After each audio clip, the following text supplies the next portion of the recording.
to my party, we're just getting started. A life is a dream or a nightmare scarring. Hand me a drink cause I think I'm going all in. Get me a... 안녕하십니까. 아시아투데이 TV에서 매주 목요일 그리고 금요일 날 저녁 8시에 보내드리는 전국근의 현장 정치 라이브 방송 시작합니다. 오늘은 5월의 마지막 밤입니다. 자, 오늘도 일부에서는 지민 심층 분석을 해드리고 아시아투데이 기사를 중심으로, 그리고 2부 금요일에는 제가 2주의 베스트 그리고 월스트 정치인을 꼽습니다. 꼽아서 그 선정 이유도 같이 설명을 드리죠. 그리고 3부에서는 이슈 집중 해보를 해볼 텐데, 김정숙 타지마할 전용기 타고 갔죠. 그 기내식을 먹는데 미스터리한 일이 하나 벌어졌습니다. 자, 그리고 오늘은 그 말씀까지 들고 나서 제가 정말 드리고 싶은 말씀이 오늘은 있습니다. 제가 기획을 좀 해서 말씀을 드릴 텐데, 썸네일 내용 그겁니다. 썸네일에 달린 대로 지금은 이 윤석열 대통령도 어떻게 보면은 좀 위기에 빠져 있다. 지금 문재인 그리고 문이조 이재명 조국 모두 이 사법적 위기에 빠져 있죠. 그런데 이 사법적 위기에 빠진 이 좌파 진영에서 그것을 극복하기 위해서, 거기서 벗어나기 위해서 여러 가지 22대 국회가 시작을 하면서 막 온갖 수단을 다 동원을 하고 있습니다. 그렇게 되고 또 여론전에서 밀리다 보니까 윤석열 대통령이 정치적 위기에 좀 빠지는 그런 상황이 됐습니다. 지지율도 그렇고 오늘 몇 가지 좀 상징적으로 윤석열 대통령이 좀 굴욕을 당하는 그런 일들도 있었습니다. 축하난을 퇴짜를 놓는다든지.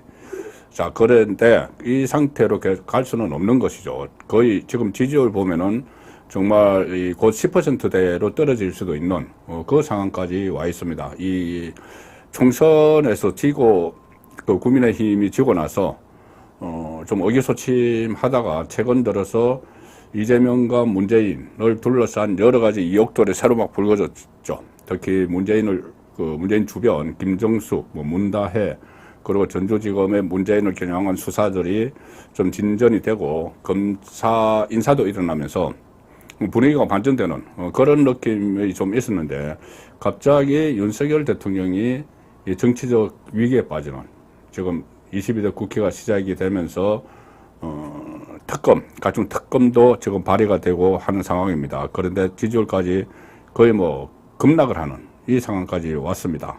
그것은 아무래도 사법적 위기에 빠져 있는 문희조 이 세 사람이 정치적 위기에 빠뜨리는 것이죠. 자, 그러면 그대로 있을 수는 없고 누군가가 나서서 좀 분위기를 장악을 해서 이걸 휘어잡고 중심을 잡고 같이 맞대응을 해야 되는데 누가 할 수 있을까? 자, 그 문제를 오늘은 제가 집중적으로 좀 짚어보려고 합니다. 일단 지면 신청 분석부터 해보겠습니다. 오늘은 어떤 뉴스가 우리를 기다리고 있는지. 자, 일단 아시아투데이 기사입니다. 오늘 오후에 나온 인터넷판 기사인데, 자, 이 잘 보시면, 자, 여당 1호 법안이 부처로 만든다는 거죠. 민생경제 등 5대 패키지법 발표, 이렇게 됐습니다. 기사 내용은 국민의힘은 31일 5대 분야 31개 패키지 법안을 1호로 선정해서 제22대 국회에서 최우선 입법과제로 추진하겠다고 밝혔다. 저출생 대응, 민생 살리기, 미래산업 육성, 지역균형 발전, 의료개혁 등을 골자로 한 이번 법안은 향후 집권 여당으로서의 민생 회복을 최우선 과제로 내세우겠다는 방침이다. 자, 분명히 필요한 거죠. 이게 전부 다 우리에게 절대 필요한 겁니다. 추경호 원내대표는 이런 법안에 대해서 더불어민주당이 소극적일 가능성이 있지만 개편 사유의 필요성을 이야기하면서 상임위에서 치열하게 논의하고 결과물을 만들어내겠다. 당정이 함께 추진하겠다 했는데, 자, 1호 법안 보시면 이 저출생 대응기업부를 신설한다. 그리고 민생 살리기를 위한 여러 가지 법안을 만든다. 미래 산업을 육성한다. 지역균형 발전한다. 의료개혁한다. 여기에 지금 문이조 이재명의 민주당 조국의 혁신당, 소위 혁신당, 여기 관심 없습니다. 이것은 본인들의 방탄에 아무 도움이 안 되는 법안이기 때문이죠. 그래서 제가 이 기사를 소개해 드리는 겁니다. 집권 여당이어서 정말 민생을 살펴야 되니까는 이 1호 법안으로, 1호 법안, 좀 22대 국회 어제부터 그 임기가 시작했죠. 1호 법안으로 저출생부를 신설해서 저출산 대책을 마련한다, 또 민생 경제를 돌본다, 이렇게 할 수밖에 없는 것이 책임이 있기 때문이죠. 집권 여당은 책임이 있어서 이렇게 그 1호 법안을 만들어냈지만, 자, 민주당 이재명의 1호 법안이 뭐죠? 국민의힘 1호 법안은 이렇게 민생 관련입니다. 현안 관련, 그 저출산 같은 거. 민주당 1호 법안은 최상병 특검법입니다. 최상병 특검법.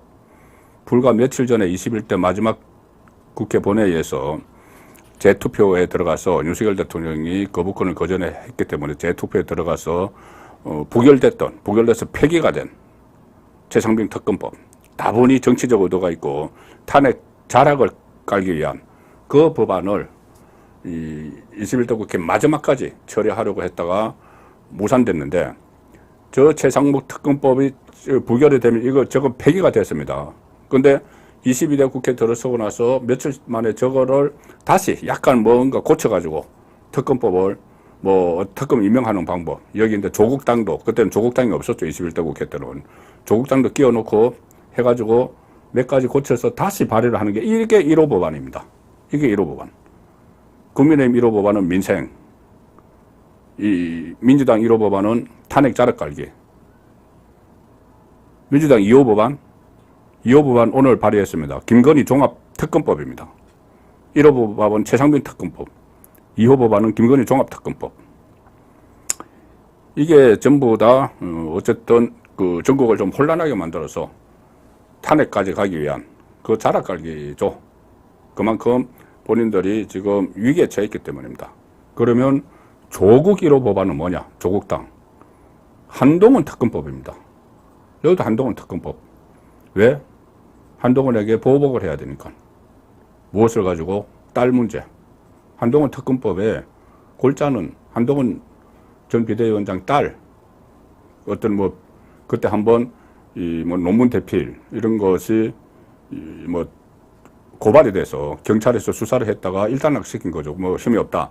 그런데 그걸 특검을 하겠다는 겁니다. 한동훈 특검법 안에 고발 사주 의혹에 연루가 됐다든가, 윤석열 검찰총장 징계 국면에서 뭘 했다든가 이거 있지만, 이것은 아무런 쟁점이 없는 겁니다. 그냥 세 번째, 한동훈 딸을 파헤치겠다. 이게 1호 법안입니다. 제1 야당 그리고 제2 야당 1호 법안이 전부 특검.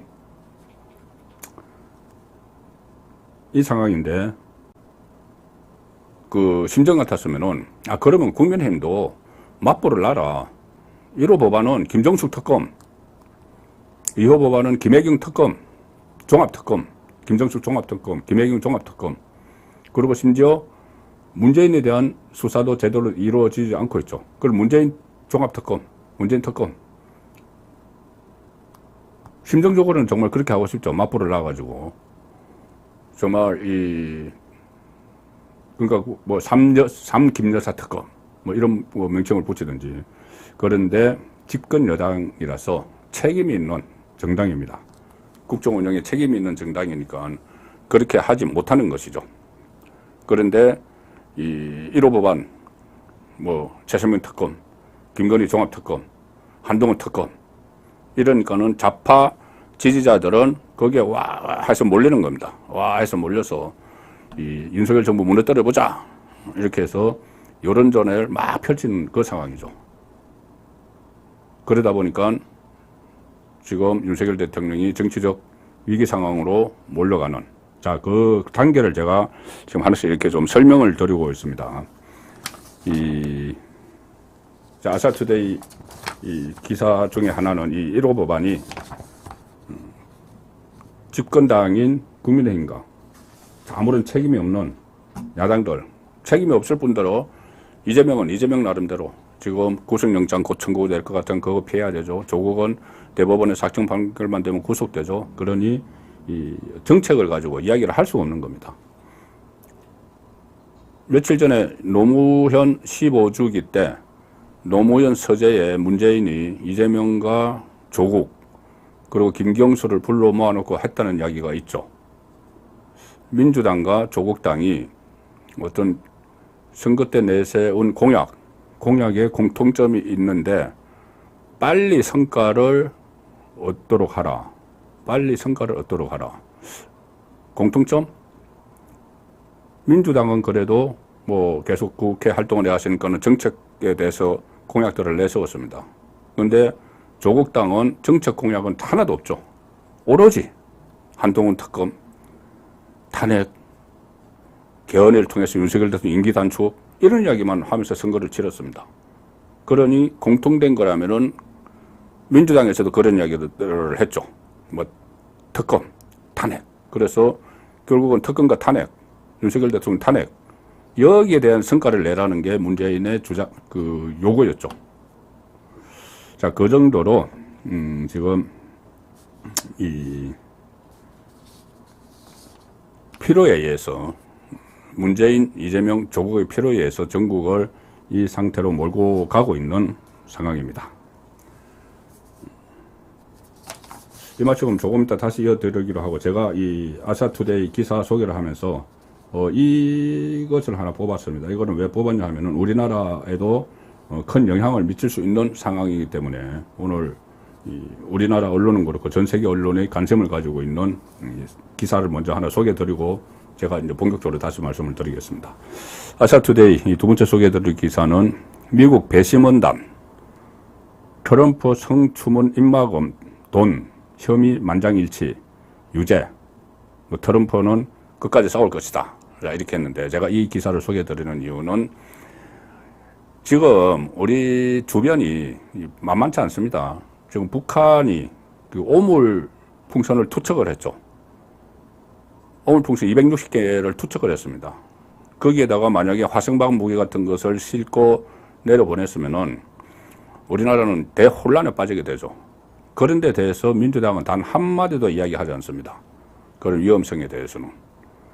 이 문재인 시절에 문재인은 또 뭐 책 내가지고 자아자찬하고 김정은 이 찬양하고 했는데, 저 오물 풍선을 내려보내는, 그러니까 그 오물 풍선 내려보내는 건 일종의 협박입니다. 야, 여기 우리가 화성방 그 무기 실어서 내려보내면 어떻게 되겠어? 이런 협박이죠. 거기다가 제가 이 트럼프 이야기를 못하는 것은, 트럼프 지금 뭐 다시 집권하면은 대한민국에서 미군 뭐 주둔하는 거 비용 받겠다 하고 뭐 이렇게 막 이야기하고 있고, 트럼프가 집권하면은 또 상황이 어떻게 될지 모르는데, 여기에 대해서도 우리 정치인들, 민주당은 단 하나의 관심도 보이지 않고 있습니다. 오로지 자기들 방탄. 자, 그래서 아시아투데이 기사는 내용이 이겁니다. 도널드 트럼프 미국 대통령이 성추문 입막음 돈 2억 사건 형사재판의 배심원단이 트럼프에게 제기된 모든 혐의에 대해서 유죄라고 핑계를 했다. 트럼프는 나는 무죄이며 끝까지 싸울 것이라고 했고, 조 바이든 대통령은 트럼프 전 대통령의 재집권을 막을 방법은 투표뿐이다 이렇게 이야기를 했다. 미국 뉴욕 맨하탄 주민 12명으로 구성된 배심원단은 형사법원에서 심리를 마친 뒤에 트럼프가 받는 34개 범죄 혐의에 대해 만장일치로 모두 유죄라고 판단했다. 심리 착수 후 이틀 만에 판결이 전격적으로 이뤄졌다. 자, 그런데 트럼프의 반응이 이재명과 비슷합니다. 이재명과 아주 비슷한 반응을 지금 보이고 있습니다. 뭐냐? 자기는 희생양이다. 이 재판, 조작된 재판의 희생양이다. 이것도 이재명과 상당히 비슷하죠. 그리고 이 재판이 조작돼서 거기에서 내가 희생을 당하고 있다 이렇게 주장을 하고,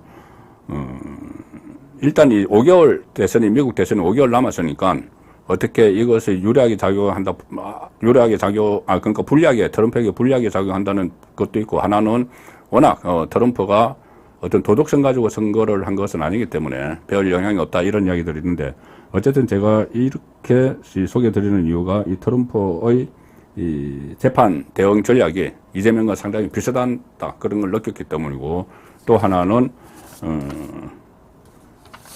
이런 지금 그 우리나라 주변이 상당히 긴박하게 움직이고 있는데 지금 민주당, 그러니까 민주당과 조국당을 비롯해서 야당에서는 본인들 방탄만 하고 있는 자, 이 상황을 조금 설명을 드리기 위해서 기사를 트럼프 관련 기사를 말씀을 드렸습니다.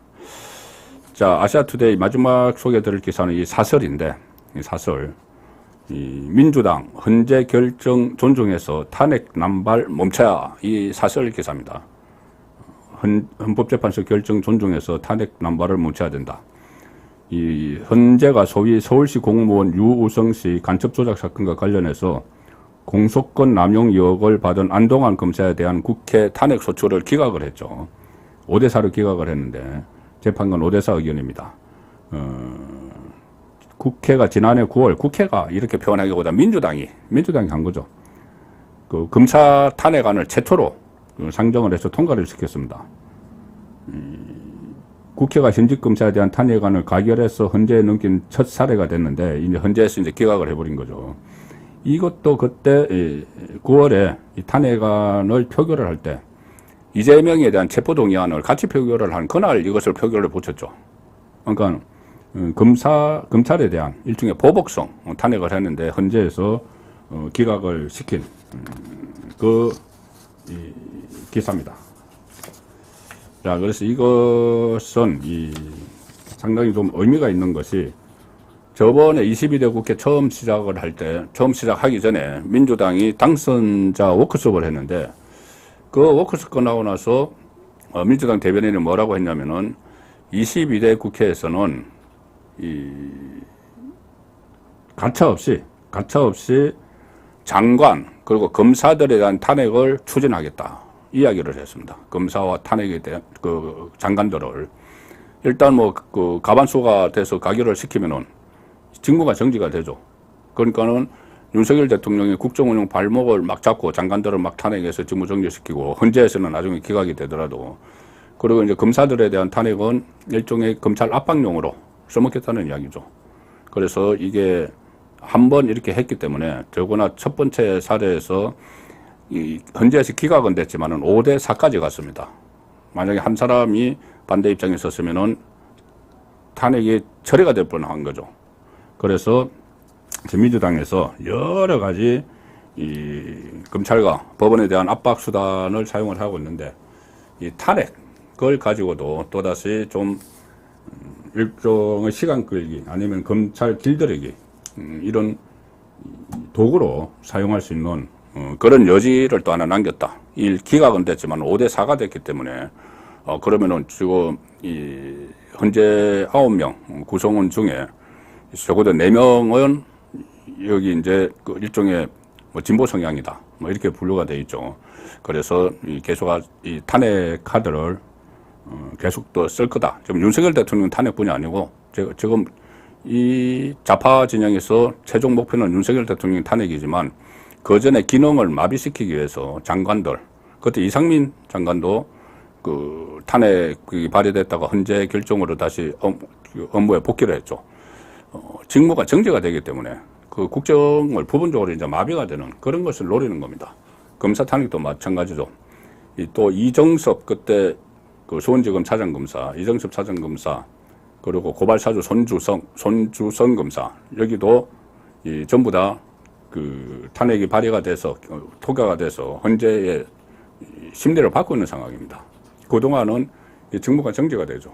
그래서 앞으로 이재명을 수사하는, 문재인을 수사하는 이 검사들에 대한 탄핵도 또 하나의 이 수단으로 이 좌파 진영에서 남용을 하는 그런 일도 예상이 되고 있습니다.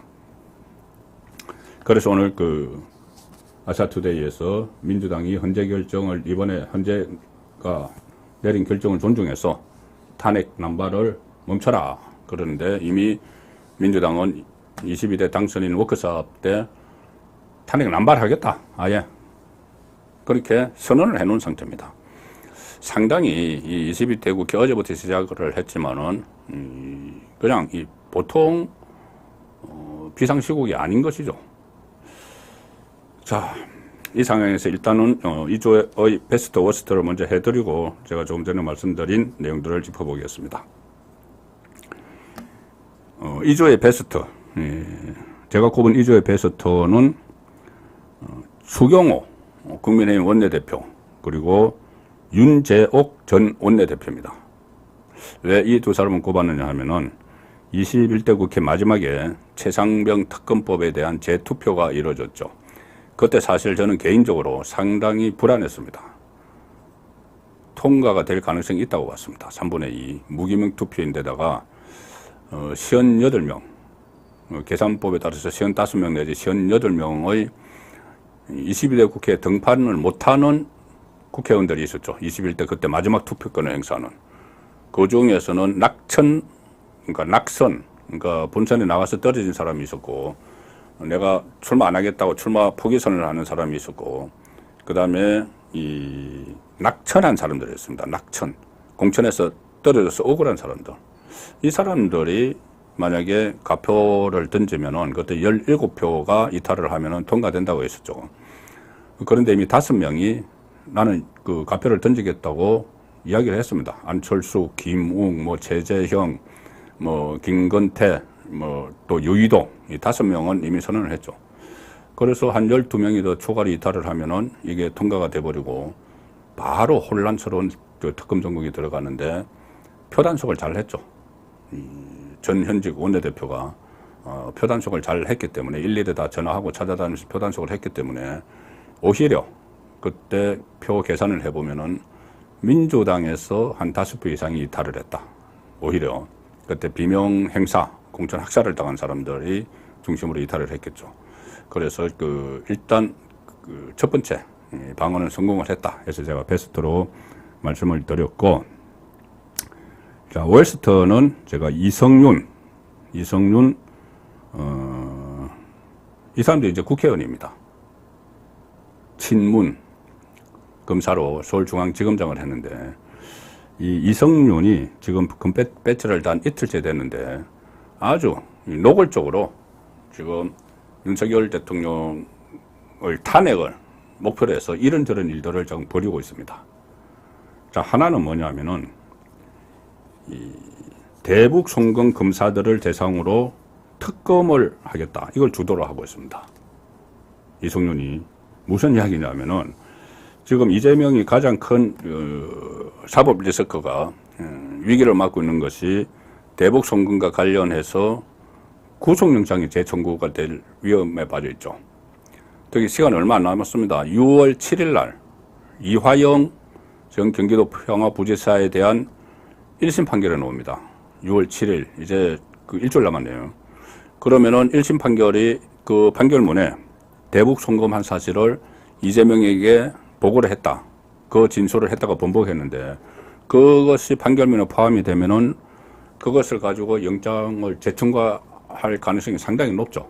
지금 수원지검장도 바뀌었고 검찰 분위기가 변해 있습니다. 그때는 이원석 검찰총장이 영장을 치는 것을 막았다는 이야기가 있는데 지금은 이원석이 실권을 했죠. 사실상 임기 만료를 앞두고.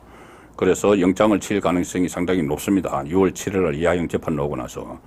그런데 이성윤이 주도가 돼서 하는 일이 뭐냐면은 그 사건을 수사했던 검사들을 특검을 하겠다.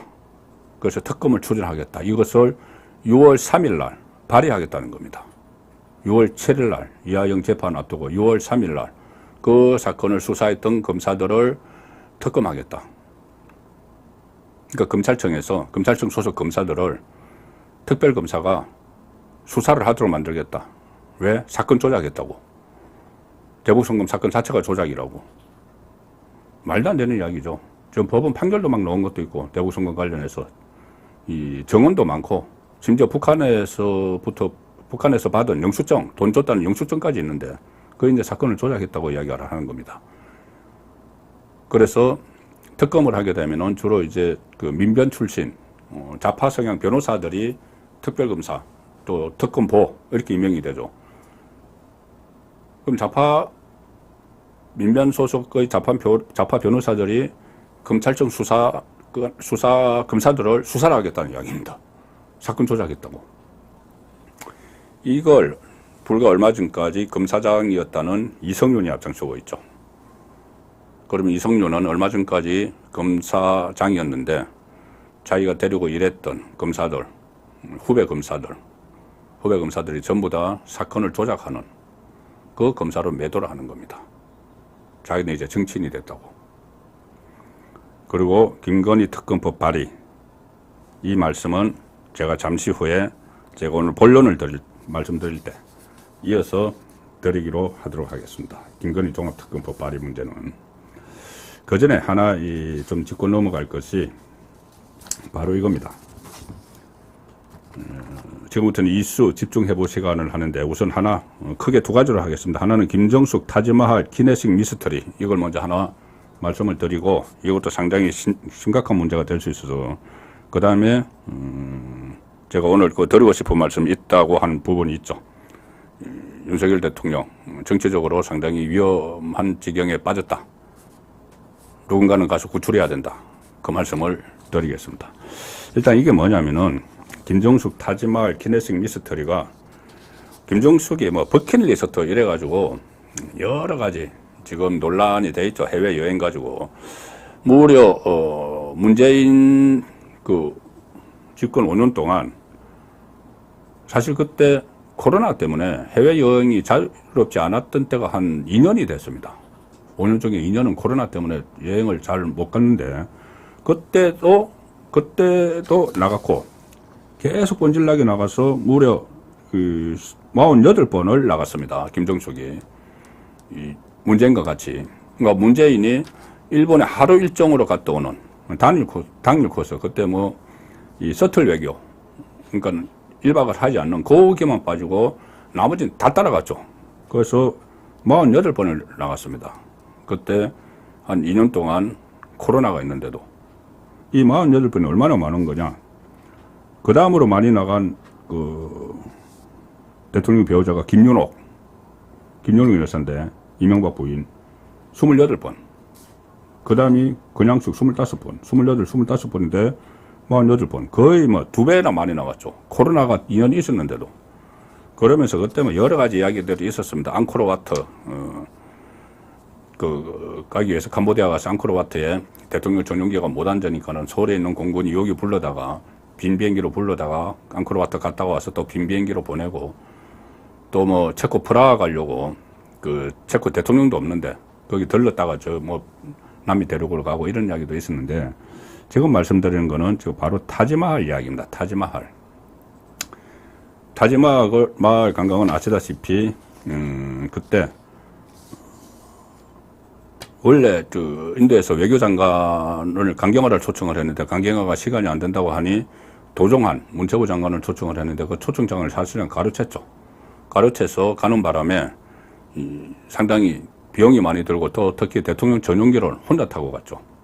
그런데 오늘 이제 드러난 이야기가 뭐냐면은 기내식 대통령 전용기를 타고 갔는데 기내식 비행기 안에서 먹는 기내식 밥값이, 그러니까 이 대한항공과 전체 인도 방문을 위해서 2억 3,670만 원 상당의 수의 계약을 체결을 했는데, 그 비행기를 이제 이용을 하고 그 인원들도 있고 했는데 기내식 비용이 6,292만 원이었다. 자, 6,292만 원인데 이 기내식 비용이 인도 왕복 및 인도 내에서의 비행에 소요된 연료비가 6,531만 원인데 그만큼이나 많다. 기내식이 안에서 음식 먹는 거. 나머지는 현지 지원 요원 인건비. 이거 대충 전용기를 타고 가시니까 이런 돈이 드는 거죠. 3,013만 원.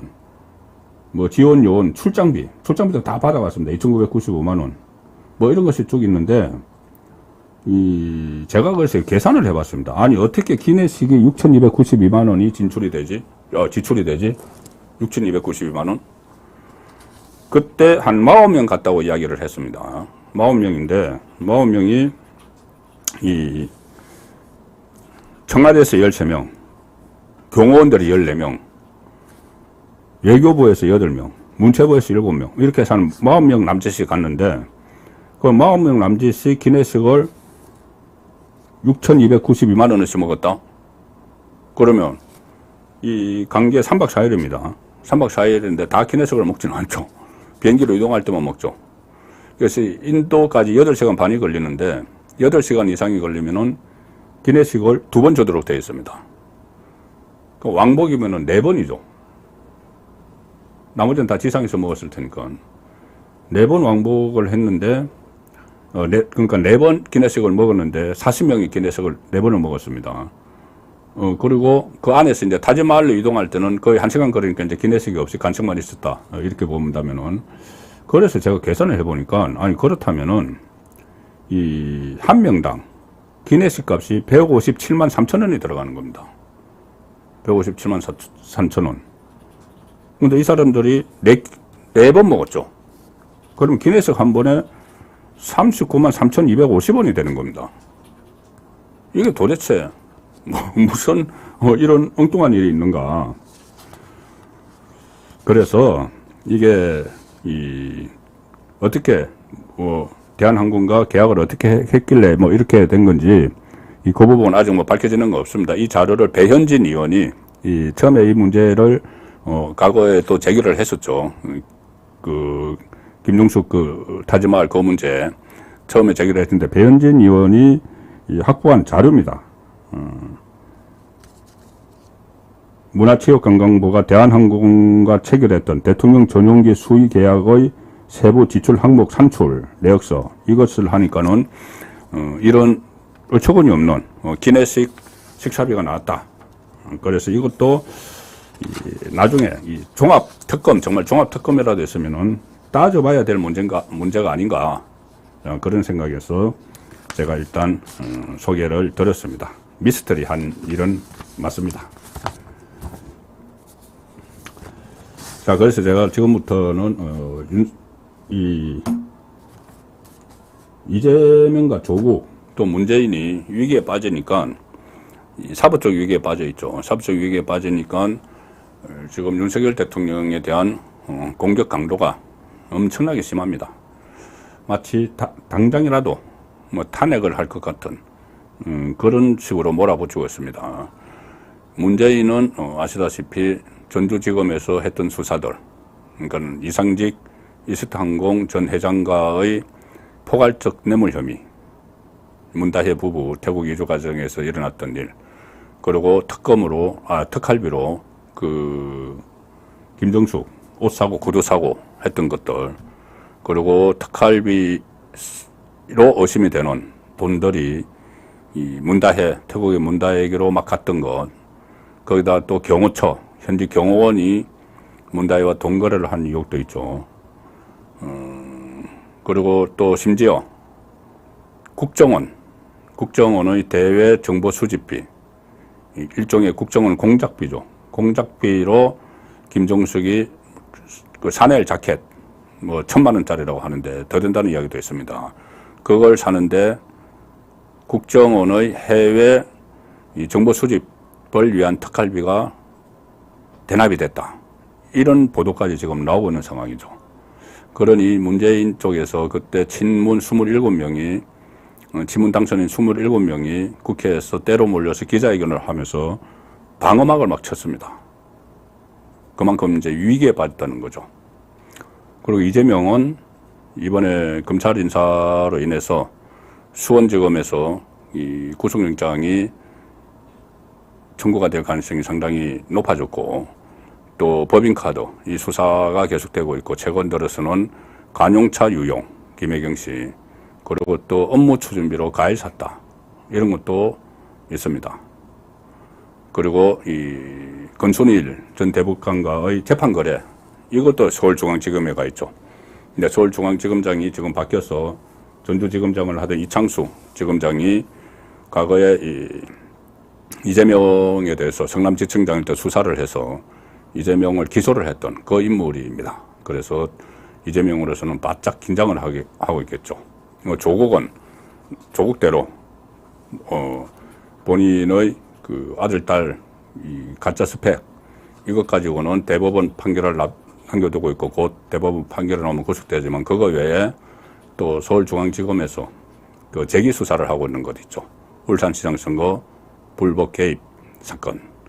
그래서 지금 문재인, 이재명, 조국, 문이조 세 사람이 일종의 좌파동맹을 결성을 하고 있습니다.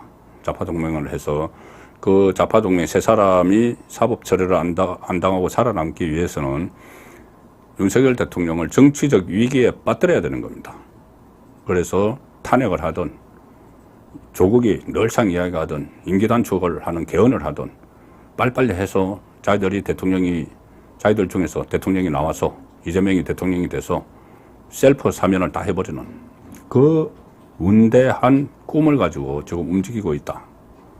근데 그것이 현실입니다. 22대 국회 시작되면서 바로 현실이 됐습니다.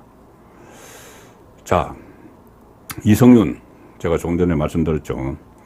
이성윤이 김건희 종합특검법을 대표 발의를 했습니다. 수사 인력을 100명 이상 투입하겠다. 이렇게 급박을 하고 있습니다. 자, 김건희 수사를 하는데 수사 인력을 100명 이상 투입하겠다. 이제 자기 세상이죠, 완전히. 이성윤이 어떤 사람이냐. 서울중앙지검장 하면서 김건희 여사 그 도이치모터스 주가 조작 의혹 사건 그 지휘한 사람입니다. 문재인 정부에서. 그 지휘를 했는데 탈탈 털어도 나온 게 없으니까는 아무것도 하지도 못했죠. 손도 못했죠. 그런데 지금 김건희 종합특검법을 자기가 발의를 하겠다는 겁니다. 했다는 겁니다. 그래서 종합특검법 다 털겠다는 이야기죠. 근데 수사검사 100명을 투입하겠다. 이렇게 이야기합니다. 김건희 종합특검법 대표 발의 기자회견 이거를 열어가지고 이 기존 법안을 한층 보강한 김건희 종합특검법안을 국회 의안과 이미 제출을 했다. 오늘 제출을 했습니다. 그리고 하는 말이 특별검사는 최장 6개월 안에 6개월 100여 명의 수사 인력을 투입해서 신속히 수사하도록 하겠다. 300만 원짜리 디올백 그리고 범죄 혐의가 없는 걸로 거의 그리고 결혼 전에 있었던 도이치모터스 그 주가 조작 의혹 이거를 파는데 6개월 동안 100여 명의 수사 인력을 투입하겠다. 이렇게 이야기합니다. 새롭게 제출한 김건희 종합특검의 수사 대상에는 김건희와 관련된 7대 의혹에 더해서 공무원의 무마, 은폐, 직무유기, 직권남용, 불법행위 다 포함한다. 그동안 봐주기 수사, 시간끌기식 수사가 문제가 된 만큼 특별검사는 100여 명의 수사 인력을 투입할 것이다. 구구절절 쭉 이야기합니다. 심지어 부정한 재물이나 재산상 이익은 환수할 수 있도록 규정을 정비했다. 이렇게도 이야기합니다. 대한민국에는 왕이 있을 수 없다. 이게 그냥 감정 섞인 발언이죠. 무슨 일을 저질러도 수사 대상이 되지 않는 특권도 성역도 있을 수 없다. 이거 문재인하고 이재명에게 하면 딱 맞는 말입니다. 모든 국민이 법 앞에 평등하다는 진리를 김건희 종합특검법안을 통해 증명하겠다. 이렇게까지 지금 주장을 하고 있죠. 총공세입니다. 이렇게 총공세를 펼치고 또 최근에 윤석열 대통령이 당시 이종석 국방부 장관과 세 차례 통화를 했다. 이걸 가지고 좌파 패널들이나 좌파 매체에서 일제히 그 통화 자체가 그 최장명 사건 그 수사를 축소시키라는 그 통화였다고 가정을 하고 단정을 하고 막 몰아붙입니다. 그래서 그거 자체가 이 탄핵감이다. 탄핵 발의해야 된다. 이렇게 막 이야기를 하죠. 근데 그 통화 내용이 뭔지 아무도 모릅니다. 윤석열 대통령은 본인이 설명을 했죠. 기자회견장에서. 내가 보면 사단장 그런 게 아니고 사단장을 그 경찰에 넘기는 대상에서 빼라는 그런 거에 아니고 왜 그렇게 무리한 그 수색을 했느냐고 질책한 거다. 그러니까 질책한 거나 경로한 거나 그런데 VIP 경로 이런 프레임을 붙여가지고 막 몰아붙입니다. 국민께서 느끼기는 그렇게 느끼죠. 이렇게 막 여론전에서 한쪽 말만 막 나오니까는 아니 그래 군대 보낸 생떼 같은 아들이 희생을 당했는데 그걸 숨기려고 저렇게 했단 말이야. 이렇게 되는 겁니다. 그게 진실은 전혀 그게 아니죠. 자, 근데 그런 것도 전부 다 이 탄핵을 하기 위한 거기서 뭔가 직권남용, 고토리를 찾아내서 탄핵을 하기 위한 탄핵몰이 탄핵 몰이로 가고 있는 상황이죠. 그걸 제대로 방어를 못하니까 어떤 현상이 벌어지느냐.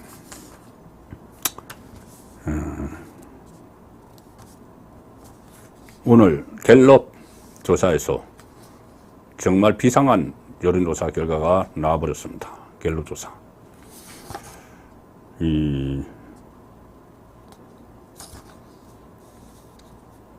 국정 지지율이 오늘 매주 금요일 날 갤럽 여론조사가 발표가 되죠. 국정 지지율이 21%가 나왔습니다. 긍정평가가 21%. 저기 도표에 나오는 것을 보면은, 저 오른쪽 하단에 지난주에 24%였는데 3%포인트가 떨어져 버렸습니다. 1주 사이에. 21%. 이게 사실상 10%대로 가면은, 19% 이렇게 가면은 일종의 레임덕 그러니까 심리적 레임덕 상태에 빠질 수밖에 없는 그것을 기록했습니다. 갤럽 조사 기준으로 이 가장 낮은 이 수치가 나왔는데,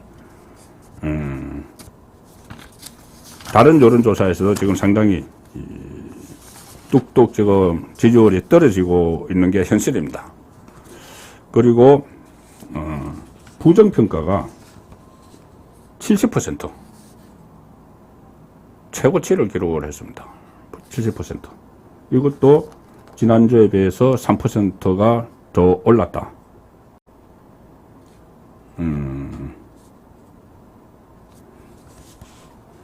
지역별로 보니까 더 심각합니다.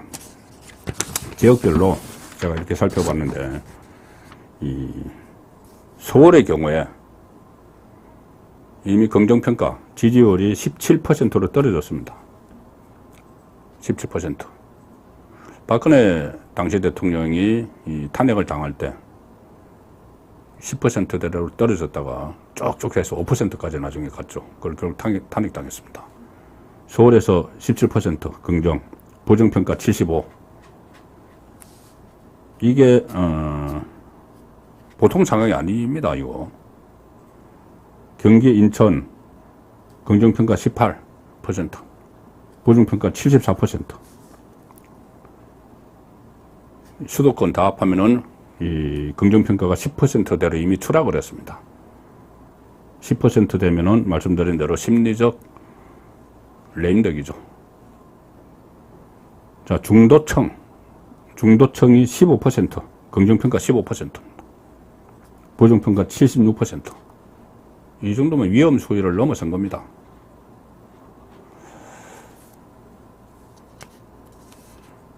왜 이런 상황이 벌어졌느냐? 이 총선 이후에 좀 지지율이 떨어지긴 했지만은 그래도 이렇게까지는 아니었죠. 그런데 최근 들어서 팍팍 떨어지는 게 결국은 이 최상병 특검법에 대한 거부권 행사, 이 여론전에서 밀린 겁니다. 당연히 거부권을 행사해야 되는 건데 그걸 제대로 용산 대통령실에서도 여론전을 펼치지 못했고 국민의힘 아직 사실상 지도부 없는 상태입니다. 황우여 비대위 체제에서 뭐 이거 맞대응할 수가 없죠. 추경호 원내대표는 지금 원내 대책을 하는데 바쁩니다. 그 거부권 행사에 대해서 여론전에 밀렸고 이종석 전 국방장관과의 세 차례 통화, 이것도 일방적으로 마치 윤석열 대통령이 막 경로를 해가지고 막 국방부 장관 혼을 내서 사건을 축소한 것처럼 이렇게 막 몰아붙이는데 그 제대로 대응하지 못한 그것이 이제 여론에 지금 반영이 되고 있는 겁니다. 그리고 김건희 여사 활동 재개 뭐 이런 이야기도 있습니다.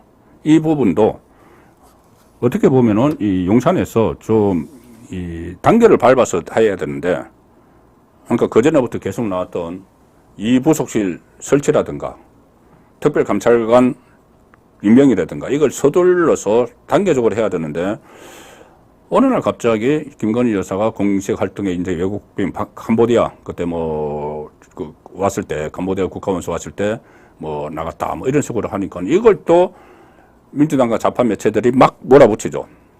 다시 등장했다. 설거머니 등장했다. 그걸 제대로 설명을 하지 못하고 하는 사이에 이 지지율이 윤석열 대통령의 지지율이 이렇게 빠진 겁니다.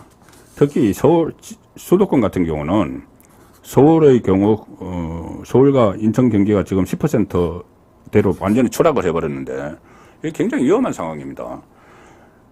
그때 이 한동훈 비대위원장이 처음에 나타나서 이 선거에 올인했을 때 그때 수도권 지지율이 상당히 올라갔죠. 국민의힘 지지율과 윤석열 대통령의 지지율이 동반 상승을 했었습니다.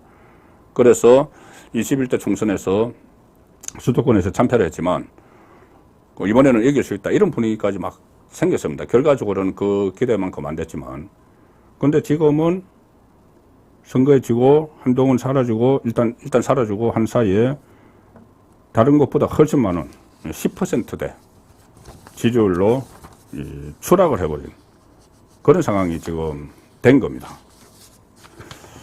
그래서 이거를 이 상황으로 가면은 정말 탄핵 이야기가 그대로 지금 나올 수가 있는 지경으로까지 떨어져 버렸는데 이거를 그러면은 어떻게 극복을 할 것인가? 윤석열 대통령이 이거를 단독 돌파하기는 지금 한계가 있습니다.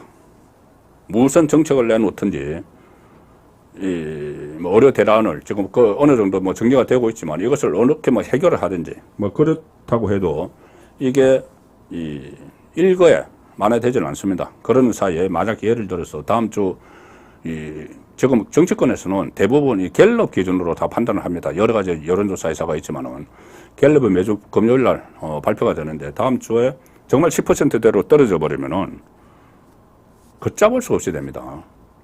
지금 말씀드린 대로 문의조는 본인들의 사법 리스크에서 벗어나기 위해서 특검 그리고 탄핵 이야기를 하고 있는데 이게 시너지 효과가 막 되는 거죠. 윤석열 대통령 지지율이 계속 떨어지고 하면은. 근데 윤석열 대통령 혼자서 이걸 만회하기는 사실상 불가능합니다. 그리고 만약에 어떤 방법을 쓴다고 해도 그것이 조기에 단시간에 그 효과를 낼 수는 없는 것이죠.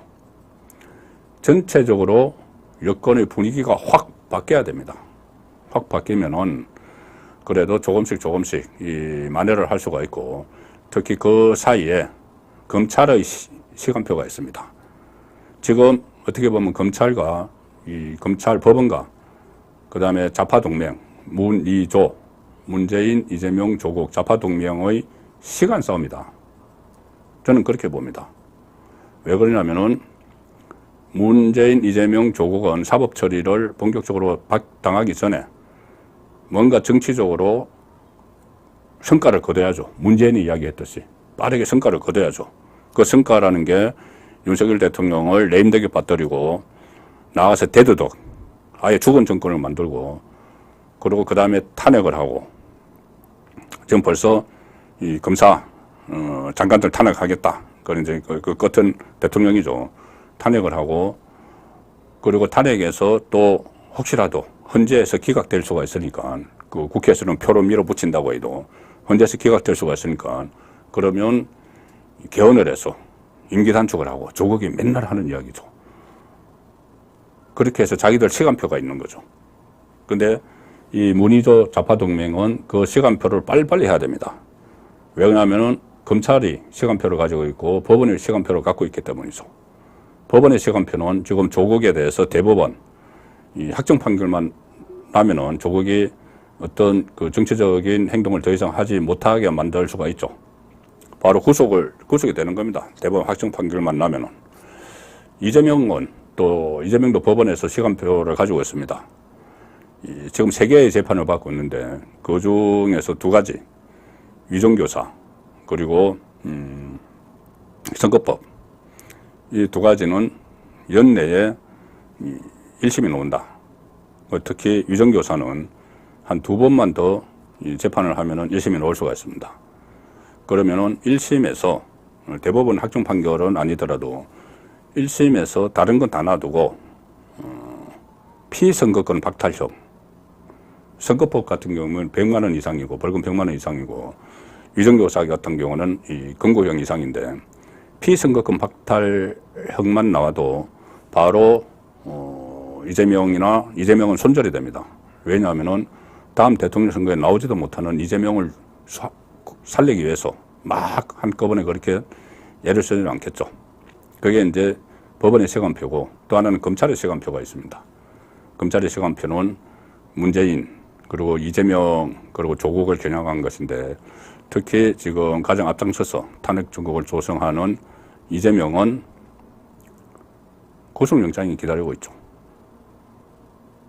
말씀드린 대로 6월 7일 날 이하영의 1심이 나오면은 바로 영장 청구를 할 수 있는 그런 분위기가 조성이 돼가고 있고, 그 시간이 점점 다가오고 있는데, 이재명 나름대로 그것을 방어하기 위해서 조금 전에 이성윤이 나서가지고 이 특검법을 발의하겠다.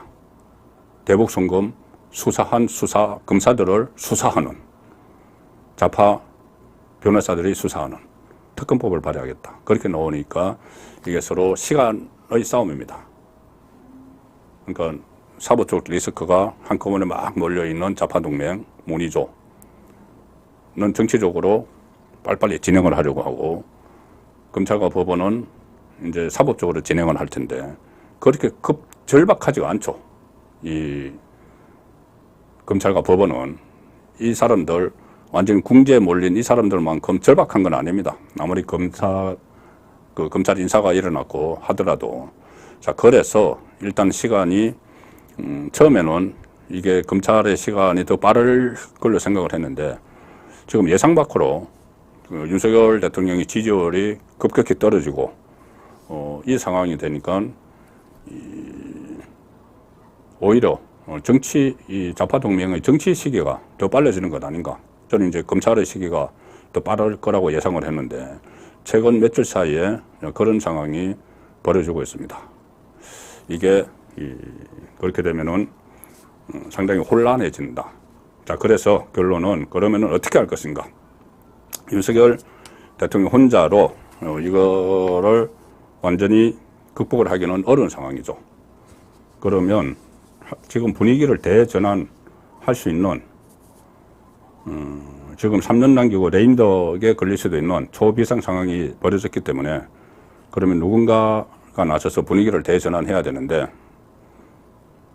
지금부터는 제 개인 의견입니다. 물론 여기에 동의하지 않는 분들도 계시고 동의하실 분들도 계시겠지만, 제 의견입니다.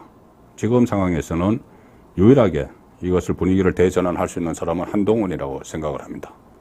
한동훈 전 비대위원장.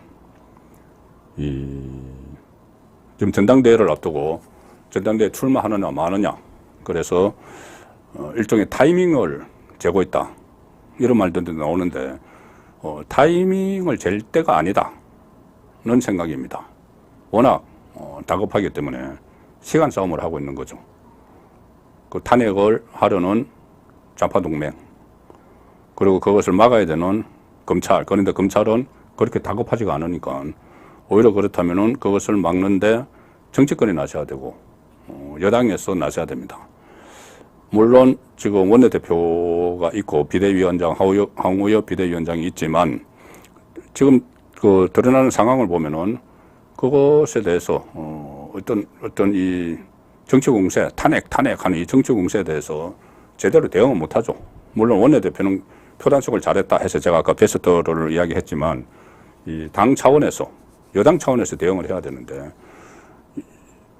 새로운 이 당대표, 전당대회를 통해서 당대표가 들어서기 전이라도 한동훈이 지금 가장 이 말을 해서 폭발력 있는 사람은 한동훈입니다. 그리고 총선 때 2조 심판론, 이것을 주창을 했죠. 물론 그것이 어떤 총선 전략으로 실패했다, 이런 비판도 나오고 있지만, 지금은 2조 심판론, 더 정치권에서 이야기를 해줄 때죠. 사법적으로 이제 어떤 법적 절차에 따라서 진행을 하고 있기 때문에 정치권에서도 거기에 같이 한 묶음으로 힘을 보태서 나가야 될 때입니다. 물론 이 나경원, 원희룡, 다른 이제 당권 주자들도 있지만, 지금 이야기를 해서 가장 언론의 관심을 받는 사람은 한동훈입니다. 그 여권 인사들 중에서. 제가 조금 전에 여론전에서 밀려서 여러 가지 사안에 대해서 제대로 대처를 못하고 있다는 거죠. 그거는 결국은 스피커의 크기 차이입니다. 좌파의 스피커는 엄청나게 큰데, 이 우파의 스피커가 작기 때문에 언론에서 기사만 더 줄 수가 없기 때문에 이렇게 여론전에서 밀리고 윤석열 대통령 지지율도 확확 떨어지고 하는 상황이죠. 그렇다면은 일단 여론이 주목을 하는 한동훈 전 위원장이 지금 당장 나서서 내가 전당대회 출마하겠다라고 선언을 하든지, 그게 아니면은 출마를 검토를 해보겠다고 하든지 현안마다 직접 언급을 해줘야 된다는 이야기죠. 그러니까 지금 언제쯤 전당대회에 모습을 나타낼까, 이렇게 타이밍을 잴 때가 아니다. 오늘 가수 김흥국 씨가 어제 저녁에 한동훈을 만났다고 TV조선 유튜브에서 이야기를 했습니다. 이 지원 요체를 그때 펼쳤었죠. 총선 때 김흥국 씨가.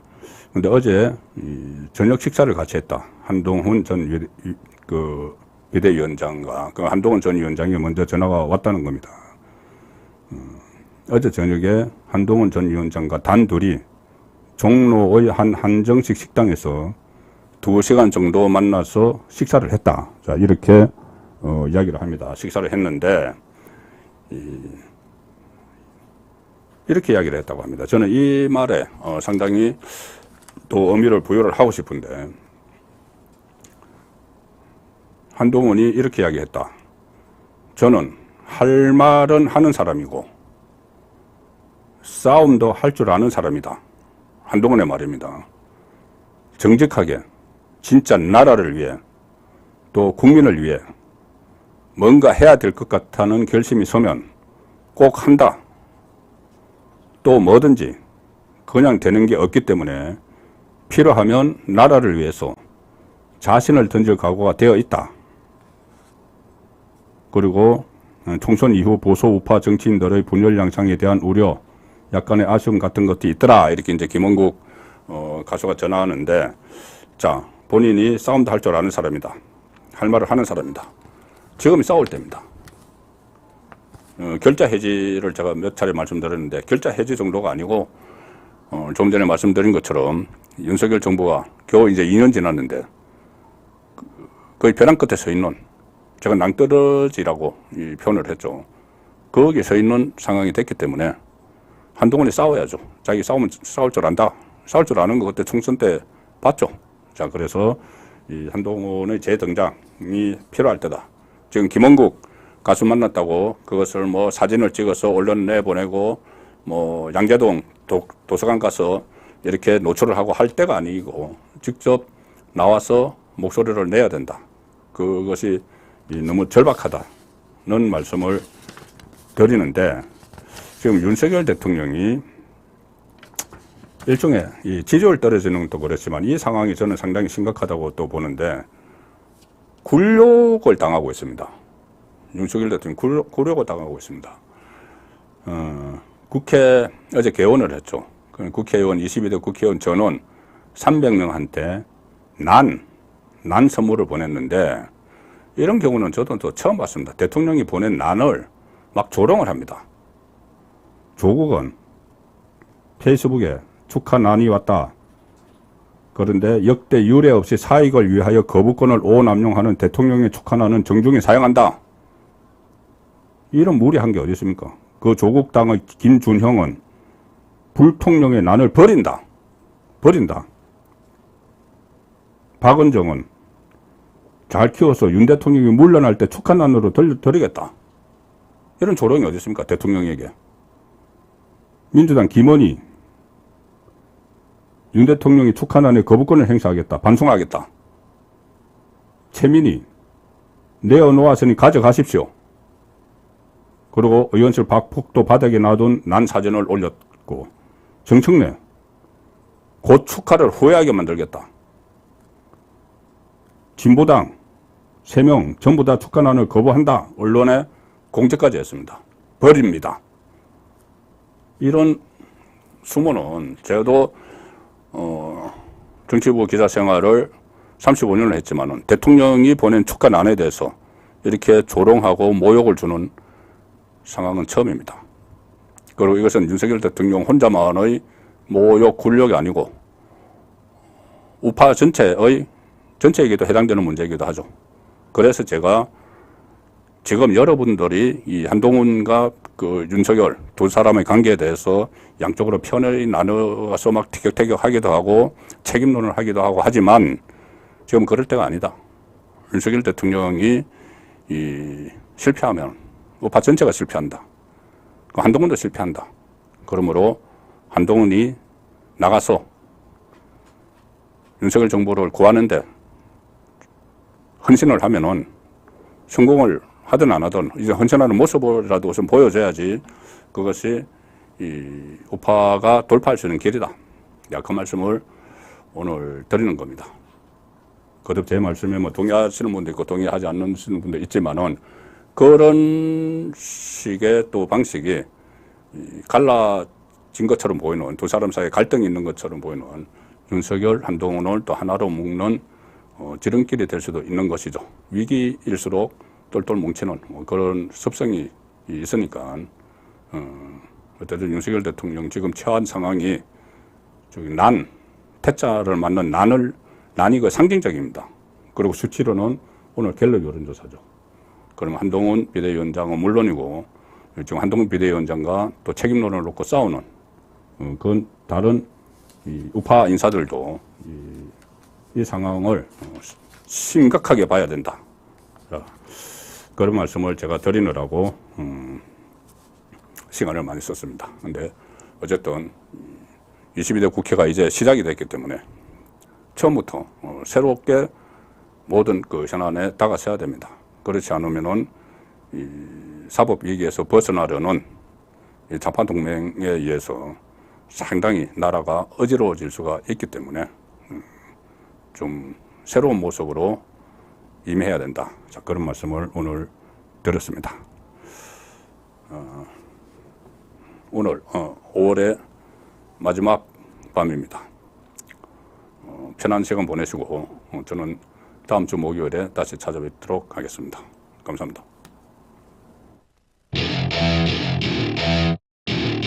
Welcome to my party, we're just getting started. A life is a dream or a nightmare scarring. Hand me a drink, cause I think I'm going all in. Get me a